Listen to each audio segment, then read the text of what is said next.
Hello friends, welcome to my channel. తన తండ్రి చేసిన తప్పుని తనకే చూపించిన విక్కీ. ఇదంతా ఎలా జరిగిందో మనం ఈ వీడియో తెలుసుకుందాం. ఇంకా ఇంట్లో వాళ్ళందరూ సరదాగా ఆడుకుంటూ ఉంటారు.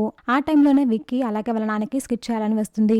ఇంకా ఎలాగైనా స్కిట్ చేయాలి అని అందరూ అంటారు. సరే అని విక్కీ అంటాడు. సరే నేను తిరిగి ఫోన్ మాట్లాడుతూ ఉంటాను, మీరు నన్ను నాన్న అనుకోండి. ఆ రోజు మీ బర్త్డే, నేను ఫోన్ మాట్లాడుతుండగా మీరు వచ్చి నన్ను నాన్న నాన్న అని పిలవండి అని విక్కీ అంటాడు. దీంతో విక్కీ వాళ్ళ నాన్న ఒక్కసారిగా షాక్ అవుతాడు. ఇదేంటి, గతంలో జరిగింది మన నన్ను చేయమంటున్నాడు ఏంటి అని విక్కీ వాళ్ళ నాన్న అనుకుంటూ ఉంటాడు. సరేనా అని విక్కీ అంటే సరే అని విక్కీ వాళ్ళ నాన్న అంటాడు.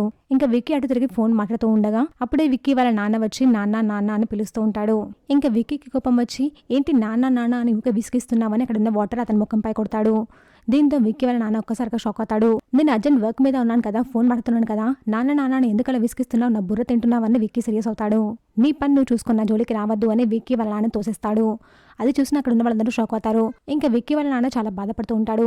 గతంలో నేను ఇలాగే చూశాను కదా, అప్పుడు విక్కీ ఎంత బాధపడ్డాడో ఏమో అని అనుకుంటూ ఉంటాడు. చూసాక ఫ్రెండ్స్, మరి ఏం జరగబోతుందో. ఇలాంటి జెన్యూన్ అండ్ రెగ్యులర్ అప్డేట్స్ కోసం మా వీడియోకి లైక్ చేసి ఛానల్ని సబ్స్క్రైబ్ చేసుకోండి.